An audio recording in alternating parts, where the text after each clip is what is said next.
Hello, wonderful family. Another glorious day and another beautiful opportunity to share the word with you. Today's word is going to be a brief one. It's going to highlight something very particular with respect to faith. Um, Remember the book of Mark, chapter 11, verses 22, 23, 24 says, Trust God, trust God, have faith in God. Have faith in God means that you believe what He says, you trust Him. Now, you believe what he says. Why do you believe he says? Why do you trust him? Because he's not a man that he should lie, because he doesn't lie. For it is impossible for God to lie, to tell a lie, or to act a lie. That's one. Then he says, verse 23, Verily I say unto you, whosoever shall say unto this mountain, Be thou removed, and be thou cast into the sea, and shall not doubt in his heart, but shall believe that those things which he said, keyword, he believes that those things which he said shall come to pass. He, sh- he shall have whatsoever he said. Verse 24 says, Because of this, therefore, what things soever you desire, when you believe that you receive them, or that you have received them, and have them. The key thing that I was just pointing out there was you trust what God says because he cannot lie. You believe what you say. You don't doubt it. You believe that what you say is happening and it will come to pass. You believe that when you've prayed, because you trust God, because he cannot lie,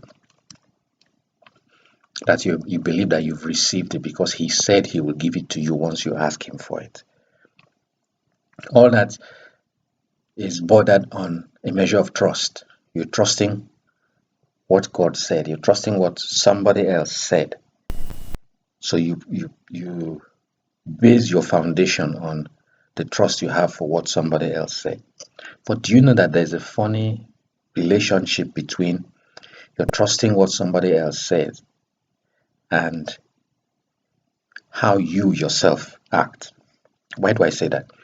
Do you know that if you flippantly tell somebody, I'm going to do this for you, or I'm going to be there at 2 o'clock, and you didn't give it a measure of thought before you uttered those words, those are careless statements that you made, vain words.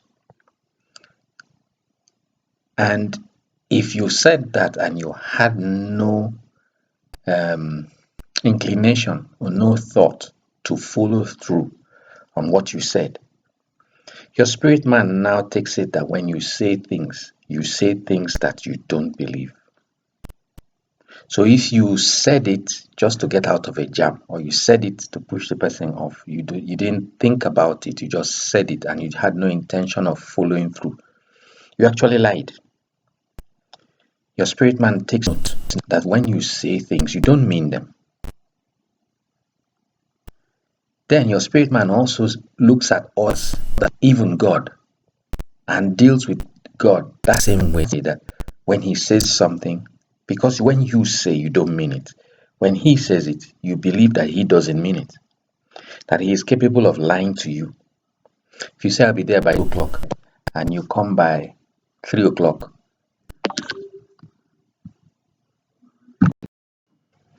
and there's no degree of hurt in you that you didn't keep your word. There's no remorse. That is, you had everything at your beck and call, but you chose not to honor your word. You chose to come at 3 o'clock, at 4 o'clock. You said you would come at 2, but you showed up at 3 or 4 o'clock. And there was no degree of, oh, I'm sorry about it, I did my best. If you actually did yours to come by that 2 o'clock, you are dishonest. Your spirit man knows that you are dishonest, and your spirit man will attribute the same thing to God. So your faith cannot work. Note that this doesn't apply if you gave your word and through no fault of yours, you couldn't keep that word. The honorable thing to do is to send a message across to say, this is why I couldn't keep my word. I apologize. Please forgive me. Then your spirit man knows that when you give your word, you mean what you say. And when you mean what you say, your spirit man takes note that if God says it, that is, you are acting like God.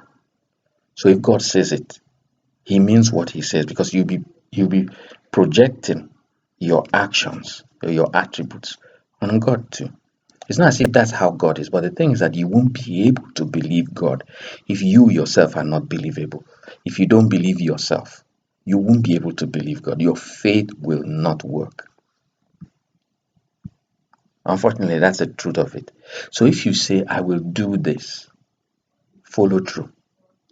If you tell somebody, I'll be there for this time, or I will call you, follow through. If you can't call, or if you can't be there, endeavor to make contact to explain yourself.